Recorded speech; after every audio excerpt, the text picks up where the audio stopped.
ہم نے رب کے حکموں کو توڑا، ہم نے پرواہ نہیں کی. ہم سمجھے دنیا میں آئے ہیں تو ہماری دنیا ہے، آوارہ ہوں، خواہشات نفس کے مطابق زندگی گزاریں، آنکھیں بے حیائی میں لگی رہیں، سوچیں آوارگی میں لگی رہیں، کان نغمے سنتے رہے، زبان جھوٹ بکتی رہی، ظلم و جبر کا بازار گرم رکھا، عصمتیں عزتیں پامال کرتا رہا، لوگوں کا مال لوٹتا رہا، حق غصب کرتا رہا، کلیجے اور دل چیرتا رہا، لوگوں کو زخمی کرتا رہا، لوگوں کے جذبات سے کھیلتا رہا. پرواہ نہیں کی کہ یہ دنیا ہے، امتحان گاہ ہے، چند دنوں کے لیے آئے ہیں، اللہ کے حضور پیش ہونا ہے، عملوں کا حساب ہونا ہے. اب جب وہ دیکھیں گے کہ ہمارے ساتھ کیا ہونے والا ہے تو ان کے چہرے پہلے بگڑ جائیں گے. کیوں؟ وہ گمان کریں گے کہ ان کی ریڑھ کی ہڈی توڑ دی جائے گی. ایسے عذاب آئیں گے جس طرح کسی کی ریڑھ کی ہڈی ٹوٹ جائے تو اس کا چہرہ شگفتہ گلاب تو نہیں ہوتا، اس کا چہرہ جو ہے وہ تو کس قدر مرجھایا ہوا ہوتا ہے. تو اللہ ارشاد فرماتا ہے اس طرح ان کے چہرے ہوں گے. ابھی عذاب آیا نہیں ہے لیکن چہرے پہلے ہی اترے ہوئے ہوں گے، اور جب عذاب کی بھٹی میں ڈالے جائیں گے، اللہ اکبر. اور وہ سخت عذاب، حضور نے جبریل امین سے پوچھا مجھے جہنم کے عذابوں کا ذکر سناؤ. عرض کی حضور سب سے ہلکے عذاب کی کہانی سناتا ہوں، اور وہ یہ کہ جہنمی کے پاؤں میں آگ کا جوتا رکھا جائے گا، باقی پورا بدن اس کا سلامت ہوگا. یہ سب سے ہلکے عذاب کی کیفیت ہے. اب پاؤں میں آگ کا جوتا ہوگا، حدت، گرمی، شدت اتنی ہوگی کہ دماغ پگھل کے ناک اور کانوں کے راستے سے باہر آ جائے گا. پاؤں میں رکھے ہوئے جوتے کی گرمی دماغ کو ایسے چڑھے گی کہ وہ پگھل جائے گا اور ناک اور کانوں کے راستے سے باہر آ جائے گا. تو اللہ کے عذاب کے خوف سے چہرے بگڑ جائیں گے، حالت سلامت نہیں رہے گی. یہ بات ذہن میں رکھیں کہ اللہ جس کو جہنم میں ڈالے گا اس کو اس صورت میں نہیں ڈالے گا. یہ محمدی صورت ہے، یہ شکل اس کی چھین لی جائے گی اور اس کی شکل بڑی کر دی جائے گی. اس کا ایک ایک دانت احد پہاڑ جتنا ہوگا. احد پہاڑ کا پھیلاؤ 15 کلومیٹر پہ ہے. 15 کلومیٹر کا ایک دانت اور 32 دانت کتنے ہوں گے تو منہ کتنا بڑا ہوگا. اس کو اتنا بڑا اس لیے کیا جائے گا تاکہ وہ عذاب کی تکلیف زیادہ سہے. 70 گز موٹی کھال ہوگی اور کھال جل جائے گی تو اللہ قرآن میں فرماتا ہے ہم نئی کھال دے دیں گے تاکہ عذاب کی تکلیف اس کو گوارا کرنی پڑے. پھر چیخے گا، چلائے گا، ہائے مجھے پانی دو، پانی دو، پیاس کی شدت ہے. 70 سال تک تو اس کی کوئی آواز ہی نہیں سنے گا. 70 سال کے بعد داروغہ جہنم چیخ کر کہے گا کیا مانگتا ہے؟ وہ بولے گا مجھے پانی چاہیے. کہا جائے گا تو بے بھی ملتا ہے پانی. پھر داروغہ جہنم اسے پانی دے گا، کوکا کولا کی بوتل دے گا یا پیپسی تھما دے گا یا منرل واٹر کی بوتل دے گا؟ نہیں، قرآن بتاتا ہے اسے مائے حمیم دیا جائے گا، کھولتا ہوا پانی. اور وہ اتنا گرم ہوگا جب پینے کے لیے چہرے کے قریب کرے گا اس سے اٹھتی ہوئی بھاپ کی وجہ سے چہرے کی کھال ادڑ کے اس کے اندر گر پڑے گی، لیکن اس کے باوجود اس کو پینا پڑے گا. اللہ فرماتا ہے یہ دنیا ہی سب کچھ نہیں ہے، سمجھ لیا یہی سب کچھ ہے، آخرت کو بھول گئے.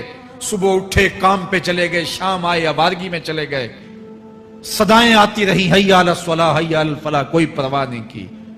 نہ پیشانیوں نے سجدے کیے، نہ سوچوں میں پاکیزگی آئی.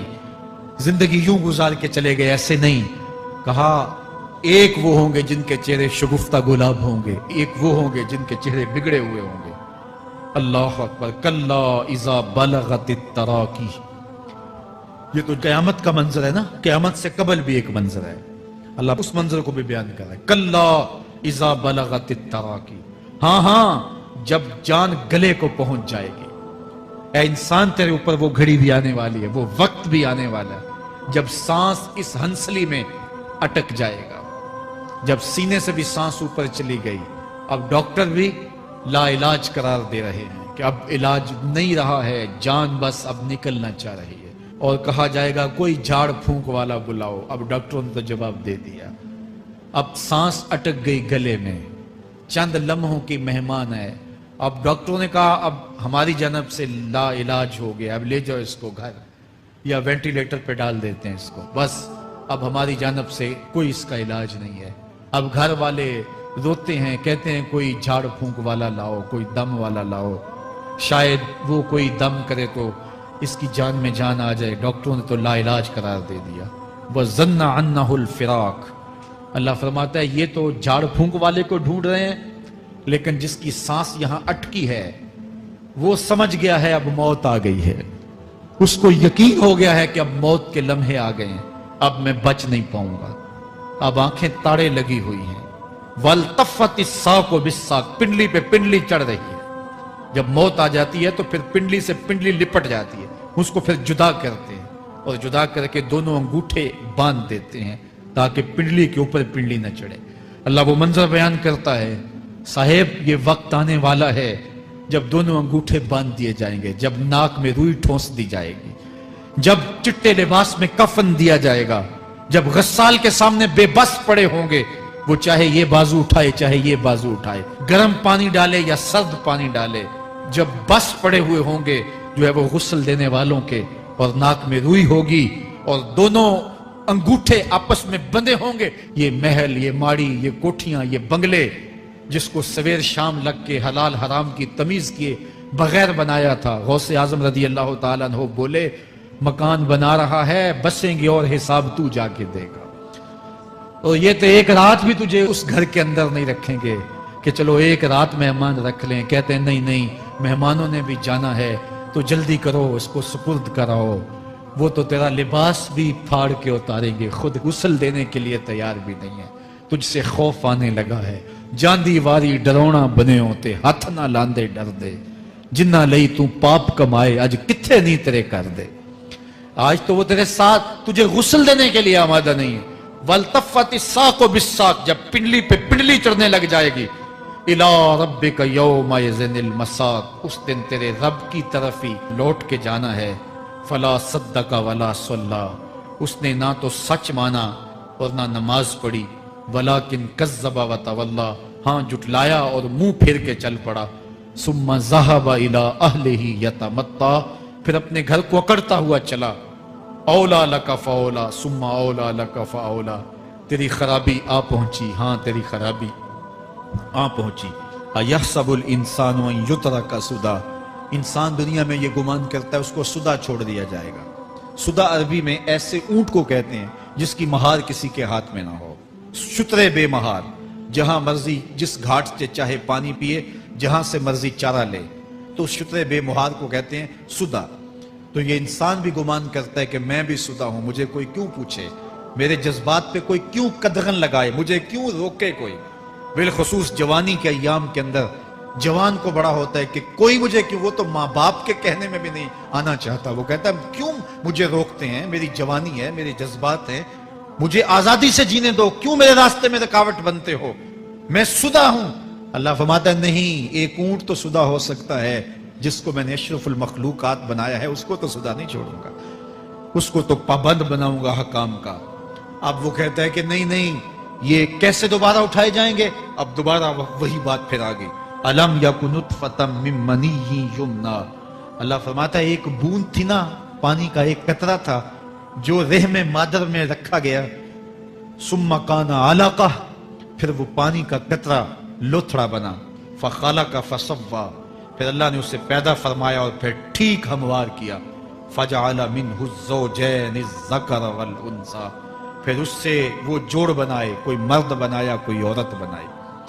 کہا اب غور کر، اب تیری آنکھیں دیکھتی ہیں، بجلیاں چمکتی ہیں، تیری زبان کا طوطی بولتا ہے، لوگ اشش کرتے ہیں تیری گفتگو پہ، تیری گفتار پہ صدقے جاتے ہیں، تیرے لہجے کے جمال کو دیکھتے ہیں، تیرے سینے کا زور، تیرے پنجوں کی طاقت، تیری دماغ کی تیزیاں اور تیری سوچوں کے اجالے، تیری زوردار ٹانگیں، تیرے کڑیل بازو اور تیری چوڑی چھاتی اور تیرے گلاب کی پتیوں جیسے ہونٹ، اے انسان یہ سب کچھ کہاں تراشا گیا؟ ماں کے رحم میں، اس تاریکی میں جو 3 پردوں میں تھی، تیرا سر تیرے گھٹنوں میں تھا، اور تیرے رب نے وہاں تیرے اندر نسوانیت یا رجولیت کی صلاحیتیں پیدا کی، تیری آنکھوں میں چمک پیدا کی، تیرے کانوں میں نغمے بکھیرے، تیری زبان کے پٹھوں پہ قوت ذائقہ رکھی، تجھے بولنے کی صلاحیت دی، تیرے پنجوں میں زور رکھا۔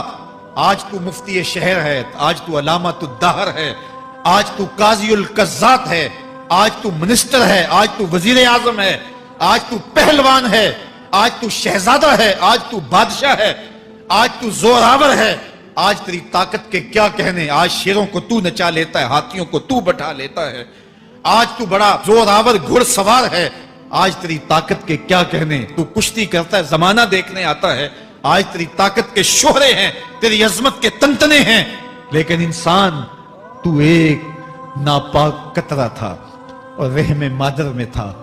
تیرے اندر یہ رنگ کس نے بھرے، تیرے کانوں میں نغمے کس نے رکھے، تجھے دماغ کی قوتیں کس نے دی، زبان کو بولنا کس نے سکھایا، آنکھوں میں توانائیاں کس نے رکھی، تیری زبان کا طوطی بولتا ہے، یہ سلیقے کس نے دیے؟ پھر اللہ فرمایا، کتنا زوردار بیان ہے، الیس ذالک بقادر علی ان یحیی الموتى، جو ماں کے پیٹ میں ایک نطفے کو ایک خوبصورت انسان بنا سکتا ہے، ہڈیوں کو جوڑ کے دوبارہ انسان نہیں بنا سکتا؟ کیا وہ دوبارہ تجھے کھڑا نہیں کر سکتا اپنے سامنے پیش ہونے کے لیے، جس کے حکموں کو تو نے توڑا ہے، جس کے فرامین کا تو نے مذاق اڑایا ہے؟ کیا وہ اتنا ہی بے بس ہے کہ اپنے حضور تجھے جو ہے وہ کھڑا ہی نہیں کر سکتا ہے؟ جس رب نے تجھے ماں کے شکم میں شکل دی، حضرت شیخ فرید الدین عطار بولتے ہیں، سانے کزتی سلاتی می شود، ایسا کاریگر ہے مٹی سے بادشاہ بنا ڈالتا ہے۔ اس نے مٹی سے دارا و سکندر بنائے، اس نے مٹی سے جو ہے وہ رستم و سہراب بنائے، اس نے مٹی سے کیا کیا بنا دیا جو مٹی سے بادشاہ بنا سکتا ہے، جو نطفہ رحم مادر سے جو ہے وہ شکل اور صورت اور رنگ اور جمال بنا دیتا ہے۔ تیری صورت نکھرتی ہے، تیرے ہونٹ گلابی ہیں اور تیری نرگسی آنکھیں ہیں، تیرے ریشمی بال ہیں اور تیری خوبصورت رنگت ہے، تو چال چلتا ہے تو لگتا ہے قیامت چل رہی ہے، تیرا قد رانا جو ہے وہ صنوبر کو شرماتا ہے، تیری گفتار کے تنتنے ہیں۔ جس نے اتنی خوبصورت شکل ماں کے رحم میں بنائی، کیا وہ ہڈیوں کو جوڑ کے دوبارہ انسان نہیں بنا سکتا؟ وہ دوبارہ انسان بنائے گا اور پھر تجھے اپنے حضور کھڑا کرے گا۔ اور ایک حدیث میں آتا ہے، اللہ بندے کو اپنے حضور کھڑا کرنے کے بعد اپنے سامنے سے ہٹنے نہیں دے گا جب تک 5 سوال نہیں پوچھ لے گا۔ ان عمرہ ہی فیما افنا ہو، اس کی عمر کے بارے میں پوچھے گا، کہاں ضائع کی؟ میں نے تجھے زندگی دی، 60 سال 70 سال 40 سال 50 سال، اس زندگی کو کہاں گزار کے آیا ہے؟ ان شباب ہی فیما ابلا ہو، اس کی جوانی کے بارے میں پوچھا جائے گا، جوانی کہاں گزار کے آیا ہے؟ مجنوں تو نہیں بنا رہا، خواہشات کا اسیر تو نہیں ہو گیا، دیوانوں کی طرح زندگی تو نہیں گزار کے آ گیا؟ تیری جوانی کسی چوک میں تو نہیں گزری، تیری جوانی آوارگی میں تو نہیں گزری، ساری رات سوشل میڈیا کے اوپر گندگی اور غلاظتیں تو نہیں دیکھتا رہا؟ تیری زندگی گزری کہاں ہے؟ تیری جوانی گزری کہاں ہے؟ اگر کوئی جواب نہ ہوا تو پھر کیا جواب دے گا؟ اور وہ کتنا خوش نصیب ہوگا جو کہے گا، مالک میری جوانی سجدوں میں گزری، میری جوانی قیام میں گزری، میری جوانی رکوع میں گزری۔ میرے حضور فرماتے ہیں، سبعۃ یظلھم اللہ فی ظلہ یوم لا ظل الا ظلہ، 7 اشخاص ایسے ہیں قیامت کے دن جب کوئی سایہ نہیں ہوگا، اللہ ان 7 کو اپنے عرش کا سایہ دے گا۔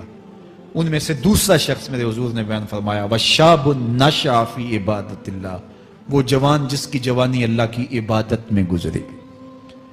جوانوں، اپنی زندگی کو مالک کی دہلیز پہ لے آؤ۔ جوانی وہی ہے جو مالک کی چوکھٹ پہ گزرے۔ اپنے دل کا تعلق جوڑو، عشق کرنا ہے تو پھر آمنہ کے لال سے کرو، محبت کا رشتہ ان سے جوڑو، تعلق کا ربط ان سے قائم کرو، جوانی کو دین کی راہ پہ ڈالو۔ اللہ اکبر، سنو میرے حضور کا فرمان، آنا حبیب اللہ، میں اللہ کا حبیب ہوں۔ پھر فرمایا، الشاب التائب حبیب اللہ، جو جوان جوانی میں توبہ کرے وہ بھی اللہ کا حبیب ہے۔ آؤ اللہ کے حبیب بن جاؤ، اللہ کے حبیب بن جاؤ، اللہ کے حبیب بن جاؤ، اللہ کے محبوب بن جاؤ۔ لیلۃ القدر کی گھڑیاں ہیں، رات کا پچھلا پہر ہے، اللہ کے حضور یہ عہد کر کے اٹھو، مالک جو زندگی گزر گئی، آئندہ جوانی کا ایک ایک لمحہ تیرے لیے گزرے گا، جیوں گا تو تیرے لیے، مروں گا تو تیرے لیے، میری ایک ایک سانس تیرے نام وقف ہوئی، میری زندگی کی ایک ایک ساتھ تیرے نام وقف ہوئی، میں اپنا سب کچھ تیرے لیے پیش کرتا ہوں۔ میری زندگی کا مالک بھی تو ہے، میری موت و حیات کا خالق اور مالک بھی تو ہے، یہ زندگی تو نے دی، تیری امانت ہے، تیرے حضور پیش کرتا ہوں۔ اور لیلۃ القدر کی گھڑیوں میں اس عزم کے ساتھ گھروں کو لوٹو کہ اللہ میری زندگی کا ایک ایک لمحہ تیرے نام ہوا، آنے والے موسم تیرے نام ہوئے، میری جوانی تیرے نام ہوئی، میرے آنسو تیرے نام ہوئے، میری پیشانی تیرے نام ہوئی، میرے دل کی دھڑکن تیرے نام ہوئی، میری صلاحیتیں تیرے نام ہوئی،